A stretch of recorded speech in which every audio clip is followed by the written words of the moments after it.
The morning sun rose softly over the green hills of Mbale, a small village surrounded by golden fields and tall palm trees. The air smelled of damp soil and maize, and the sound of drums in the distance carried the rhythm of a new day. The people of Mbale were simple, hardworking, and full of laughter. Every morning they went to the fields, every evening they sat around the fires to tell stories.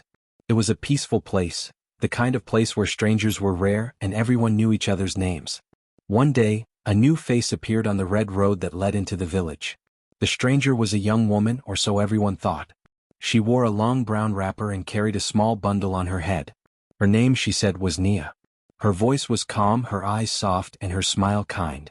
The villagers welcomed her warmly, offering food and a place to stay. In Bale, no one was ever left alone. At first, Nia lived quietly near the edge of the village, in a small hut that an old woman had lent her. She helped wherever she could, sweeping the paths, fetching water, and teaching children to read letters from old newspapers. When the women went to the river, Nia went too. She laughed softly, listened more than she spoke, and always treated others with respect. The people soon grew to love her gentle nature. But behind her calm eyes was a story no one knew. For Nia was not truly a woman. Her real name was Nico, and he was a man running from a shadowed past. In his old village, far across the river, he had been accused of stealing the chief's cattle, a crime he never committed. Though innocent, he knew that truth meant little against powerful tongues. So, one dark night, he fled under the moonlight, wearing women's clothes taken from a laundry by the riverbank.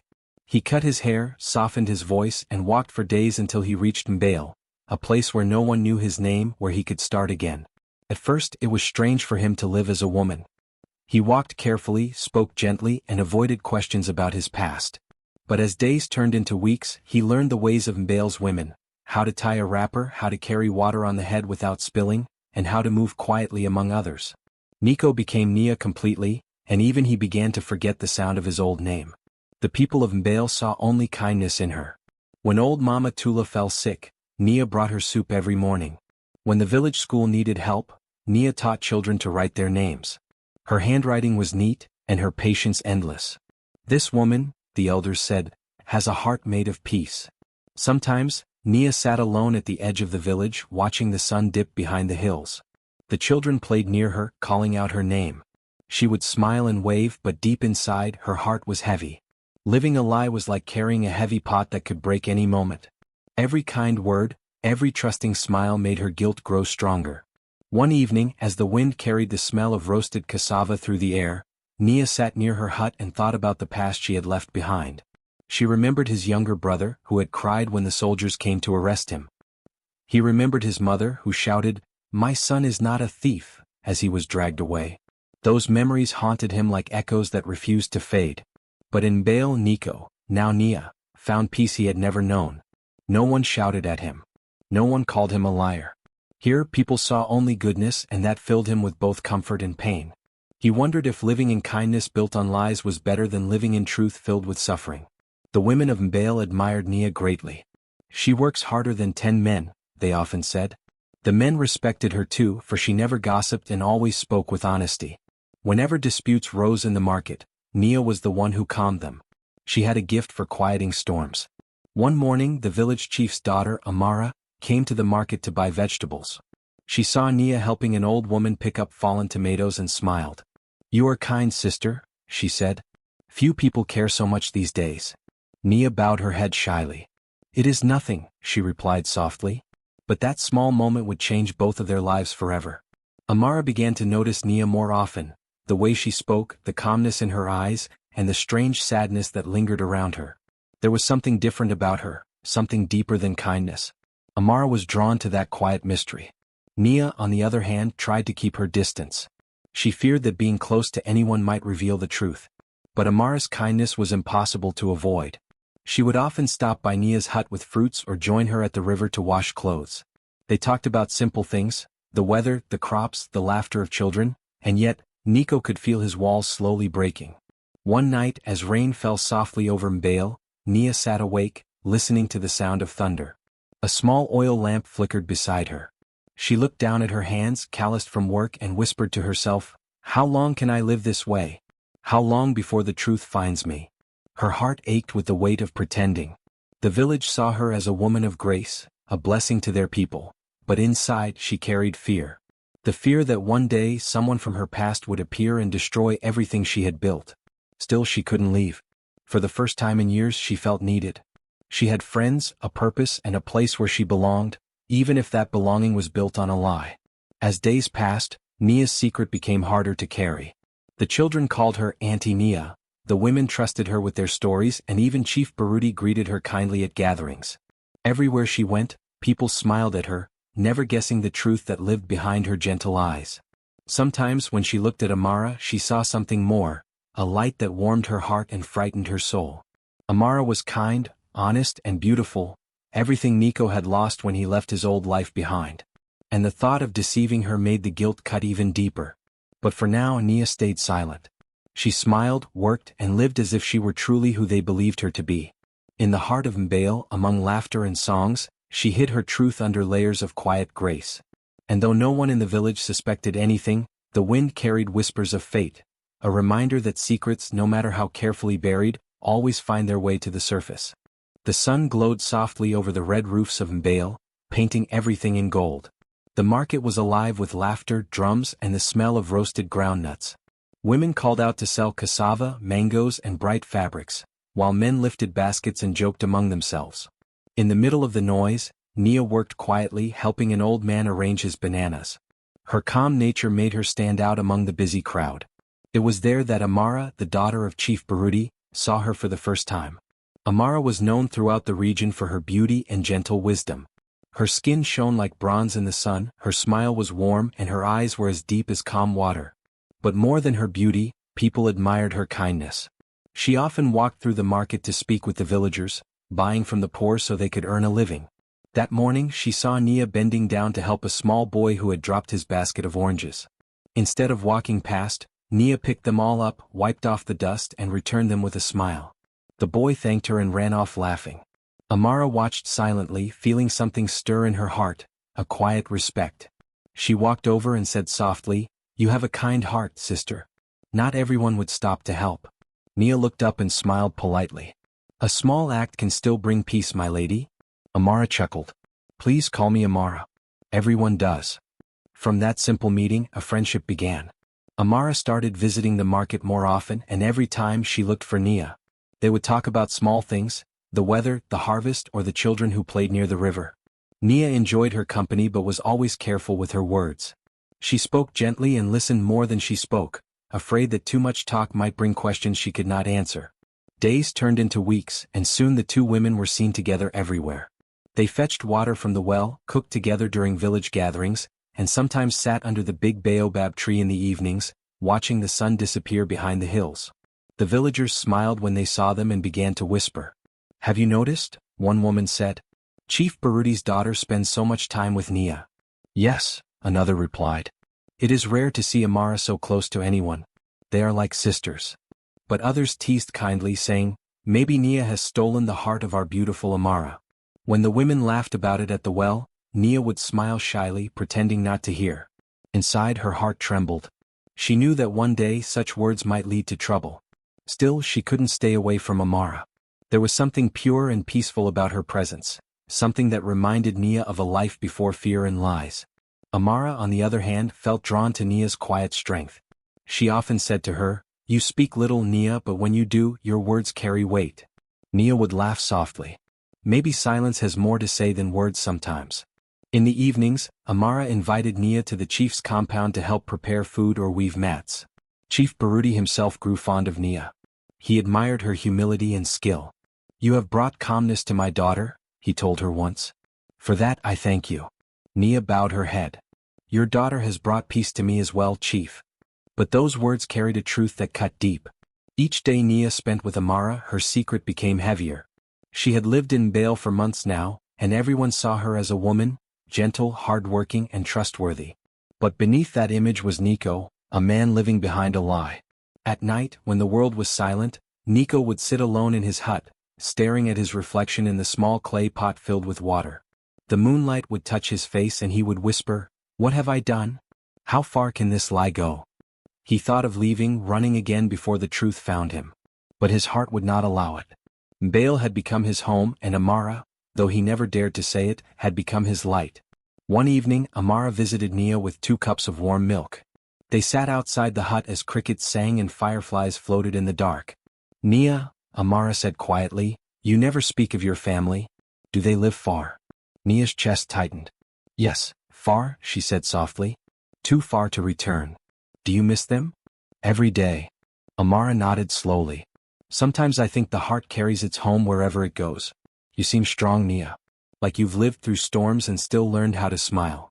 Nia looked away, her throat tight. Some storms never end, Amara. They only grow quieter. Amara reached out and touched her hand gently. Whatever storms you've faced, you have peace now. You're safe here. The warmth of her touch sent a rush of emotion through Nia's heart. He wanted to tell her the truth, that he was not who she thought he was, but fear froze his tongue. That night he couldn't sleep. He walked down to the river, staring at his reflection in the moonlit water. I cannot keep this forever, he whispered. But if I tell her, I will lose her. The next day at the market, the teasing grew louder. Women laughed as they worked. Amara has chosen her heart's friend, one said. Nia is her shadow now. Even the men joked, smiling at the pair as they passed. A perfect match, they said with laughter. Amara only smiled, shaking her head. Let them talk, she said to Nia. They see what they want to see. We know our truth. But those words cut deep into Nia's heart. What truth? He thought. If only you knew the real one. Chief Baruti began to notice the closeness too. One afternoon he called his daughter. Amara, he said kindly, I see you spend much time with this woman, Nia. Is there something I should know? Amara smiled. Father, she's my friend. She teaches me patience. Her heart is good. Baruti nodded. Then she is welcome here. A friend with a good heart is more precious than gold. But when Amara told Nia what her father said, Nia's stomach turned with guilt. Every word of kindness from others only reminded her of the lie she lived. She wanted to run to the hills, to escape before the truth could hurt anyone. Yet when she looked into Amara's eyes, all her fears melted away. She told herself she would reveal the truth one day, but not yet. Not while the village still smiled. Not while Amara still looked at her with such warmth. As the weeks passed, their friendship deepened. They shared laughter, stories, and silence. Amara would often say, Nia, when I am with you, I feel peace. Nia's heart ached every time she heard those words. For she knew that peace was built on a secret that could shatter both their lives. Every night, as the moon rose high over Mbale, Nia prayed quietly, let the truth wait a little longer. Just a little longer. But truth, like dawn, never waits forever. The drums of Mbale beat loudly that morning. The air smelled of roasted yam and sweet smoke. The whole village gathered in the open field near Chief Baruti's compound. It was the season of blessings, when the chief gave thanks for the harvest and spoke to the people. Everyone dressed in their best clothes with colorful wraps, beads, and smiles. Among the crowd, Nia stood quietly beside Amara, her heart beating faster than the drums. She had no idea that this day would change her life forever. Chief Baruti stood tall in front of the people. His voice was calm but strong. My people, he began, my daughter Amara has grown into a wise woman. The time has come for her to choose a husband. Today she will tell us who she wishes to marry. A sudden murmur ran through the crowd. Everyone turned their eyes toward Amara, who stood glowing in the sun, her hands folded before her. The women whispered to one another, guessing who it might be. Maybe it's Jabari, one said. He's strong and handsome. No, another replied. It must be Cato the hunter. He's brave and comes from a good family.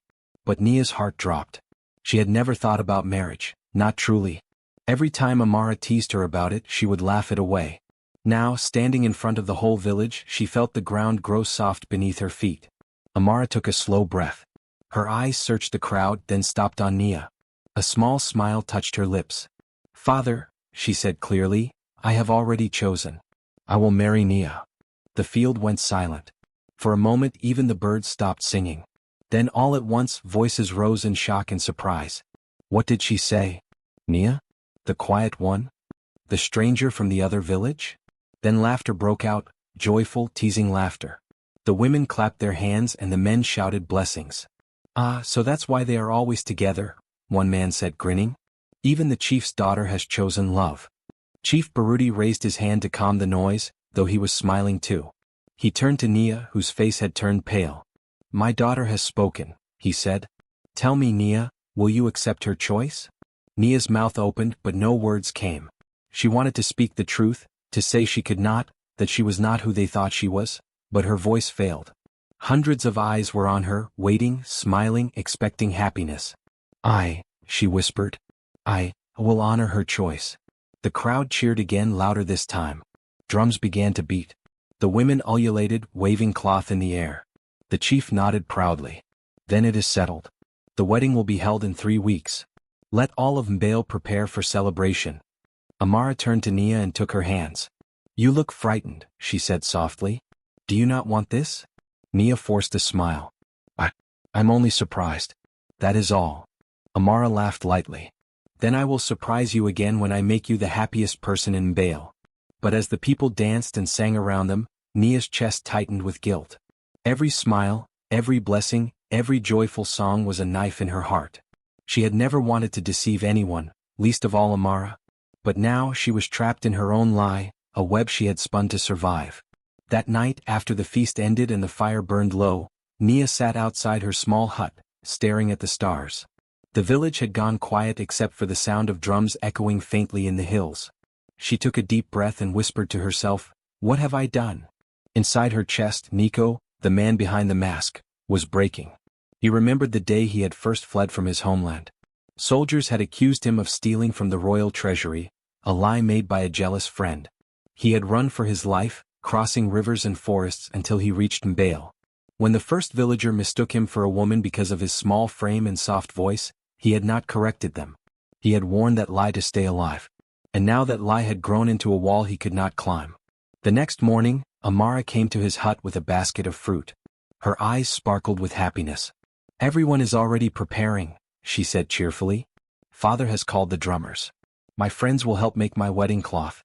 And you, she smiled playfully, you will stand beside me when we give our vows.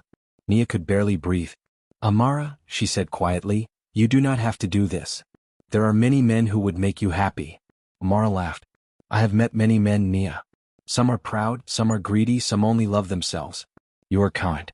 You see people for who they are. That is what my heart chose. Nia looked down. But you do not know everything about me. Then tell me, Amara said softly, taking her hand. For a moment Nia almost did. The words were right there, trembling on her tongue. But then she saw Amara's warm eyes, full of trust, and her courage failed. She could not bear to see those eyes filled with hurt or disgust. I will tell you, after the wedding, Nia said quietly. There are things I must explain. Amara nodded, smiling. Then I will wait. A heart that loves can wait. Days passed and the village grew busier with each sunrise. Women dyed bright fabrics and made garlands of flowers. Men cut wood and built a great canopy in front of the chief's house. Children ran around singing wedding songs. Everyone was happy except Nia. Each night, she thought of running away, but she knew it would bring shame to Amara and her family. She could not destroy their honor. So she stayed, her heart sinking deeper with each passing day. On the night before the wedding, she went to the river alone. The moonlight danced on the water as she knelt at the edge. Spirits of my ancestors, she whispered, forgive me. I never meant for this to happen. I only wanted peace. A tear fell into the water. The wind blew softly through the trees as if answering her sorrow. She wished she could go back to the day she arrived in Mbale, to live quietly, to help the people and never be noticed. But fate had other plans. Back at the village, Amara sat with her father, smiling. I think Nia is nervous, she said. She hides it well, but I can feel it. Baruti nodded. Good. A little fear before marriage shows a wise heart. It means she values what she is about to gain. Amara laughed gently. Then she is the wisest person in Mbale. When the sun rose the next morning, the whole village gathered again. The drums were louder, the air thick with joy. Flowers covered the path to the chief's house. Amara wore a golden wrap that shone like morning light. Nia stood beside her, dressed in white cloth, her hands shaking slightly. The chief stepped forward and raised his hand. Today, he said, we join two hearts as one. The people cheered. Amara smiled proudly. But Nia's eyes were distant, her heart pounding painfully. She felt like a shadow standing in sunlight. When the vows were spoken and the people clapped, she forced herself to smile.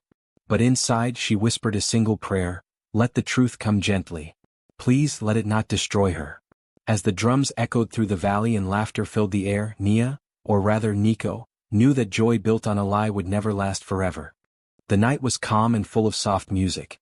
The drums had gone quiet, and the laughter of the village had faded into the distance. Only the sound of crickets and the soft crackle of fire could be heard. Inside the small hut decorated with flowers and palm leaves, Amara and Nia sat together. The candles flickered, throwing golden light on their faces. Everyone outside believed it was a night of joy, the night when love would begin a new chapter. But inside that little hut, Nico's heart was shaking. The secret he had carried for so long now pressed heavy on his chest. He could not hide it any longer. Amara smiled gently at him, unaware of the storm inside his mind. "You are quiet," she said. "Is this how you always are, even on your wedding night?" Nico tried to smile back, but his lips trembled. "I have something to tell you, Amara," he said softly. Her smile faded a little. "You sound serious. What is it?" He looked away for a moment. The candles flickered again, making the shadows dance on the wall. His hands shook as he reached for hers. "Before I say anything, please know that everything I've done, every word, every act, it was never meant to hurt you." Amara's brow furrowed slightly, but she nodded. "You can tell me anything, Nia. We have no secrets between us." He took a deep breath. "That's the thing, we do. I have lived a lie since the day I came to Mbale." Amara tilted her head, confused. "A lie?" "Yes," he whispered. "The person you call Nia does not exist." Silence filled the room. The fire outside popped softly. Amara's eyes searched his face, waiting for him to continue. "My real name is Nico," he said. "I am not a woman. I am a man who ran from his homeland. I was accused of stealing from the king's treasury, a lie made by someone I once called a friend. I fled, and when I reached Mbale I was weak and afraid.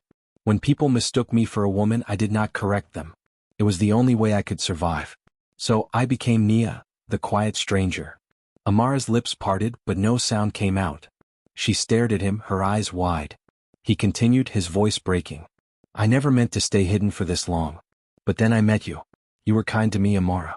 You saw me when no one else did. You gave me peace for the first time in years. And then, before I could tell you the truth, everything went too far." He bowed his head. "I tried to stop the wedding, but I was a coward. I feared losing your respect, and the love of your people. I'm sorry, Amara. I am so deeply sorry." The candles flickered again, and for a long moment, Amara said nothing. The air between them was heavy, filled with the sound of their breathing and the faint hum of night insects outside. Finally she stood and took a slow step back. Her heart was racing. "So all this time, you were hiding who you are?" "Yes," he said quietly. "But not from hate. Only from fear." Her eyes glistened with tears. "You lied to everyone, Nia, or should I say Nico? To me. To my father. To the whole village." "I know," he said, his voice trembling. "And I will face whatever comes because of it. You can call the guards, tell your father, I will not run this time." Amara looked at him for a long while. Her mind was full of memories, the laughter they shared, the kindness he had shown to everyone, the way he always helped the poor and fed hungry children. Every act had been real. His compassion was real. And yet, the truth he had hidden felt like a stone crushing her chest. "Why tonight?" she whispered. "Why tell me now?" "Because tonight, if I stayed silent, I would become everything I hate," Nico said softly. "A liar who takes what he does not deserve. I could not begin a new life with another lie. You deserve the truth, Amara, even if it means you will never forgive me." She turned away for a moment, her tears falling silently. "You should have told me sooner," she said weakly. "I know." The wind moved through the hut, blowing out one of the candles. The room grew dimmer, softer. After a long silence, Amara wiped her tears and turned back to him. Her voice was calm now, though her heart was still heavy. "You lived in fear," she said slowly, "but you never hurt anyone. You only showed kindness. You helped my people, you cared for the weak, and you never once asked for reward." Nico looked up, surprised. "You believe me?" She nodded faintly. "I do. Because lies cannot hide kindness. I saw your soul long before I knew your truth." Nico's eyes filled with tears. He had expected anger, even hate, but not mercy. "You are too kind," he whispered. "I don't deserve your forgiveness." Amara sat down again, this time closer to him. "Forgiveness is not a gift for the worthy, Nico. It is a gift for peace." He bowed his head, his voice breaking. "You have given me peace for the first time in years." She sighed deeply. "This truth will not stay secret, you know. The village will learn. My father will be shamed. The people may not understand. I know, he said quietly. And I will accept whatever comes. If I must leave Mbale, I will go. But I needed you to know the truth before the world does. They sat together in silence again. The last candle flickered low. Outside, a soft wind passed through the trees, carrying the smell of rain. Amara finally spoke. I do not hate you, Nico. But this night cannot be what the village expects. Tomorrow will bring change for both of us. Nico nodded, tears falling freely now. I will leave before dawn, he said. Amara shook her head. No. You will not run again. You will stand before my father and speak the truth. Let him hear your story. Let the people decide who you are. He looked at her with awe. You would do that for me? I will not protect your lie, she said softly, but I will not let your truth be buried either. He bowed his head, overcome with emotion. Amara, I never wanted to hurt you. She smiled sadly. You didn't, Nico. You only hurt yourself by hiding. Now the world will see who you really are, not Nia, the gentle woman, but Nico, the man with a kind heart. The candles finally went out, and only the moonlight remained, falling softly through the small window. They sat together in silence, two souls bound by truth, pain, and understanding. Outside, the village slept peacefully, not knowing that by morning, everything they believed would change. In that quiet moment, Amara reached out and placed her hand on his. Whatever comes tomorrow, she said, let it come with truth. For even broken truth is better than a perfect lie. And for the first time since the day he fled his homeland, Nico breathed freely. The first light of dawn touched the village of Mbale, painting the sky with gold and soft orange. The drums that had once beaten for joy were now silent. The sweet smell of flowers from the wedding still hung in the air, but the songs of celebration had faded. Something new filled the air, whispers. By morning, the truth had begun to spread like wildfire. The guards near the chief's compound had seen Nico leave Amara's hut before sunrise, his face pale and eyes red. They spoke quietly to others, and soon, everyone in the market knew. Have you heard? One woman whispered, her basket half filled with mangoes. What? Another asked, leaning closer. Nia, the bride from last night, she's not a woman at all. She's a man. The words hit the air like thunder. Some gasped, others laughed in disbelief. A few grew angry. How could this be? One shouted. He lied to all of us. The news traveled fast. Before long, the whole village gathered near Chief Baruti's home. The chief stood tall, his face calm but his eyes heavy with questions. Amara stood beside him, her head high, though her heart was beating fast. Nico stood a few steps away, his hands bound together, not by ropes, but by guilt. The people shouted as he approached. Liar. Deceiver. He fooled the chief's daughter. Nico bowed his head and said nothing. He had prepared himself for this moment.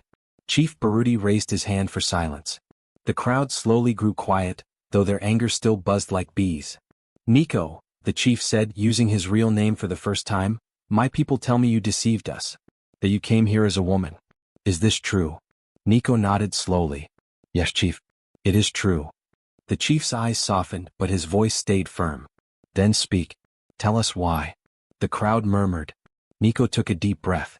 His voice trembled at first but grew steadier with each word. Many years ago in another land I was a man of peace. I worked in the royal court and served the king. But one day, a jealous friend accused me of stealing gold. I was innocent but no one believed me. I ran for my life, crossing rivers and forests until I came here. When I arrived I was weak and alone.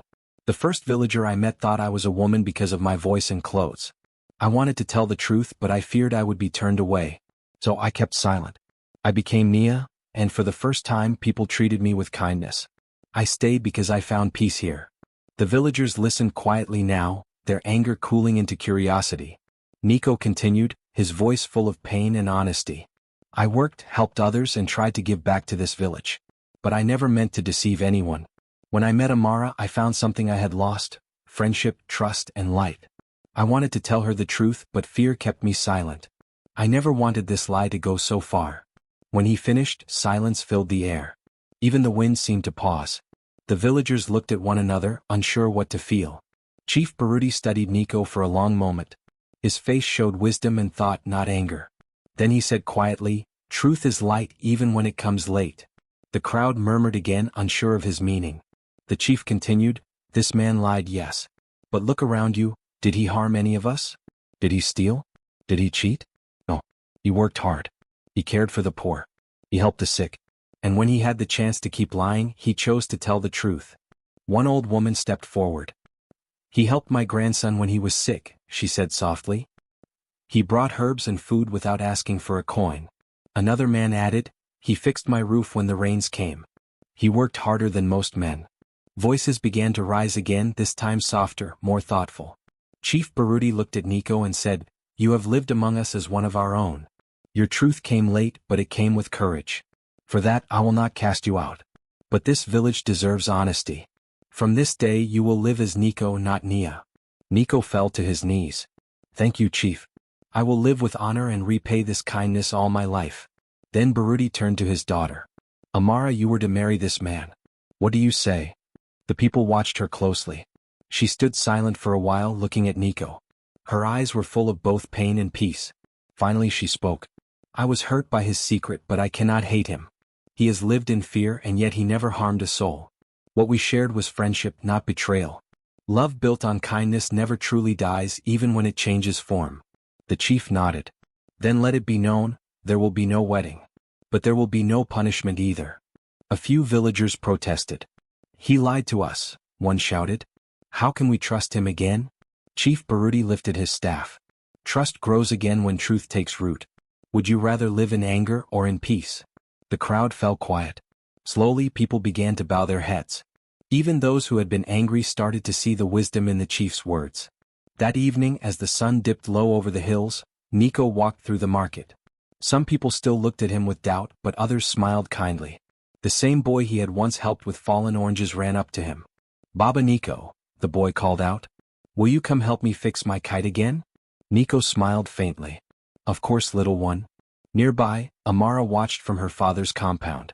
A gentle wind played with her hair as she whispered to herself, "Truth brings pain before peace. But peace always comes." Days turned into weeks, and life in Bale slowly returned to its rhythm. The people stopped whispering. They remembered not the lie but the lessons it left behind. Amara and Nico remained close. She often visited his small workshop, where he repaired tools and carved wooden animals for the children. They spoke often, sometimes about the past, sometimes about the dreams they still carried. One day, as they sat under the same baobab tree where they once talked as friends, Amara said, "You could leave, you know. Start over somewhere far away." Nico shook his head. "I have run enough. This is home now. Not because the people are perfect, but because they forgave me." Amara smiled softly. "Forgiveness is stronger than punishment." He nodded. "And kindness is stronger than fear." As the sun set behind them, the drums of Mbale began to beat again, not for a wedding this time but for the harvest festival. Children ran past laughing, women danced, and the air filled with warmth once more.